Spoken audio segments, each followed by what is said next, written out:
새벽기도 10분 남겨두고 또 윤에스더의 새벽을 깨우는 또 시리즈, 오늘은 길선주 목사님에 대해서 알아보도록 하겠습니다. 길선주 목사님은 성경을 보지 않고 이렇게 설교를 하기로 굉장히 유명한 부흥사셨지요. 도교, 유교 이런 데를 전전하다가 28살에 개종을 기독교를 하셨다고 그래요. 엄청 빠른 나이에 하신 거죠. 그리고 장대현 교회를 심우하셨다고 그럽니다. 그가 또 읽었었던 거를 보면 에스더를 540번인가? 맞습니다. 요한일서를 500번, 요한계시록을 1만 번이나 달달달달달 외울 정도로 그렇게 읽으셨다고 그래요.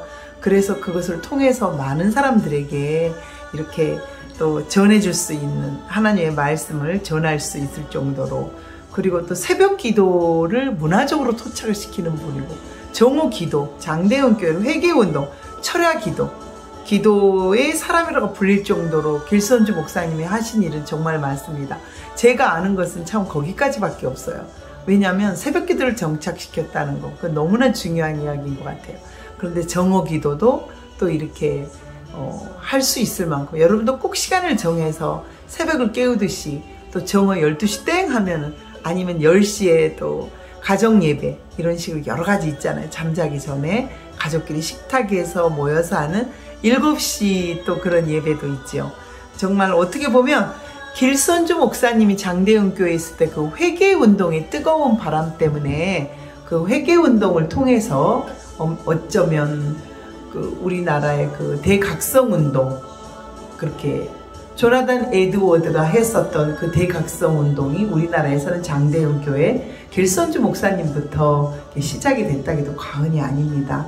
정말 뜨거운 회개만이, 회개운동을 통해서 다시 한번 또 이 나라에도 부흥이 일어났었던 그런 시기가 있었습니다. 요즘도 코로나 시대지만 우리 모두 기도하는 마음으로, 코로나 때문에 많은 분들이 새벽 기도도 안 하고 막 집에서 방송으로 듣고 이런 게 있습니다. 방송 예배 물론 큰 은혜를 받은 적 많습니다. 받고 있습니다. 그러나 몸소 나와서 또 새벽 제단, 또 정오, 또 집에서 하는 그런 예배들을 통해서 하나님께 큰 은혜, 주님을 만나러 오잖아요. 하나님의 은혜와 또 오늘 성령님이 어떻게 나를 인도하실까라는 그 인도하심 때문에 어떻게 보면은 그 새벽 미명에 기도하시는 예수님처럼 찾아뵙는 게 아닌가 싶어요. 1930년도에 또 20년도에는 김익두 목사님이라고 계셨죠. 1930년도에는 김영도 목사님이 또 계셨고요. 그 어떻게 보면 독립운동가였지만 무죄 판결이 났기 때문에 큰 혜택을 받을 수는 없었지만, 그 장대현 교회를 심우하셨던 평양신학교 1기생인 길선주 목사님이야말로 33명 중에 한 명이었다. 김인현, 1919년 김인현 3월 1일에 그 독립운동가 중에 한 명이셨다라고 이렇게 저는 알고 있거든요. 아마 책에도 그렇게 많이 나와 있다고 저는 알고 있습니다. 길선주 목사님은 평생 기도에 헌신을 하셨다고 그래요. 평생. 정말 기도에 헌신하시면서 부흥 강사로도 또 할 수 있죠. 또 요한계시록을 1만 번을 살면서 오직 돈에 관심이 없어 오직 6만 원만 받으며 회개, 기도, 전도, 전 천국만이 사람들에게를 전했다고 그래요. 그 당시에 6만 원 정도의 그 심우비를 받으셨나 봐요. 그렇게 1920년도 또 37년에 장대현 교회에 심우하셨다고 그래. 28이니까 자세한 나이는 잘 모르겠습니다만, 하여튼 심우하셨을 때 6만 원, 그 6만 원은 돈에 관심이 없었고, 돈은 깨끗해야 되죠. 강대상 앞에서 절대 돈 이야기, 강대상에 올라서 돈 이야기를 하면은 안 됩니다. 저는 또 그게 철칙으로 알고 있기 때문에. 길선주 목사님의 이제 그 소개를 이번에는 좀 하기로 했고요. 도교, 불교에 심취했지만 참된 신앙과 또 만족, 또 주님이 주시는 샬롬이 무엇인가를 기독교에서 얻으신 우리 길선주 목사님, 그 다음에 조선 문화에 토착화된 새벽 기도를 시작하셨다는 거. 그래서 오늘 굉장한 그 새벽 기도의 일례로서 길선주 목사님을 우리가 기독교 정신에 입각해서 소개해드렸습니다. 자, 이제 새벽 기도 시간이기 때문에 요한일서를 1만 번 500번이죠. 요한계시록을 1만 번, 에스더를 540번을 읽으셨다는 우리 길선주 목사님처럼 우리도 성경을 가까이 할 수 있는 그런 성도들이 됐으면 좋겠습니다. 새벽 기도를 통해서 또 여러분 성경 말씀을 통해서 아침마다 큐티하는 그 큐티를 통해서 저부터도 물론 달라지고 있습니다. 회개는 기도와 말씀의 기초라고 그럽니다. 그래서 꼭 회개하는 그런 사람, 잘못을 습관적으로 저지르는 그런 회개 말고요. 회개한 것은 정말 다시 하지 않도록 노력하는 것이 진정한 회개 아닐까요? 흔히 말하는 기독교인들은 조금 잘못해놓고 회개하면 되지, 이게 중요한 게 아닙니다.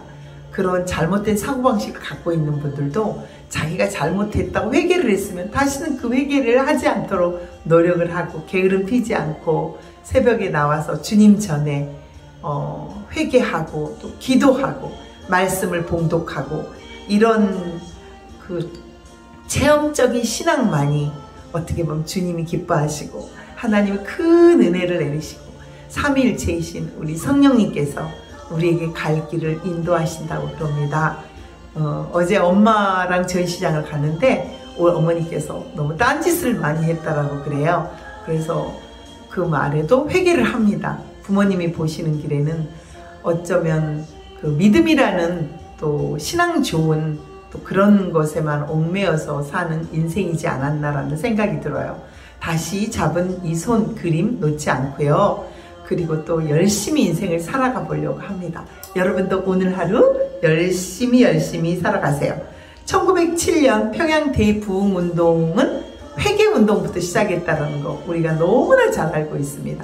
그리고 장대응 교회에서부터 시작했다는 것도 너무 잘 알고 있고요.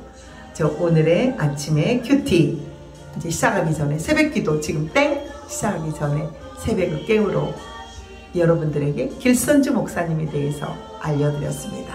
제가 알고 있는 그런 범위에서 알려드렸고요.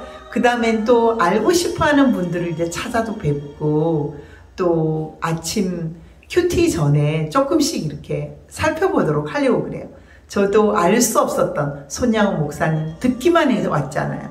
그래서 체험하지 못했었던 그런 부분들 길선주 목사님도 있었던 것처럼 순수한 재림 소망으로 탄압을 받던 조선 민중에게 소망을 주고 싶어 한다는 분이 바로 길선주 목사님이셨다고 그래요. 다음에는 손양호 목사님에 대해서 좀 알아보려고 그럽니다. 여러분 감사합니다. 새벽기도 준비하면서 새벽을 깨우겠습니다. 감사합니다. 윤 에스더였습니다. 고맙습니다.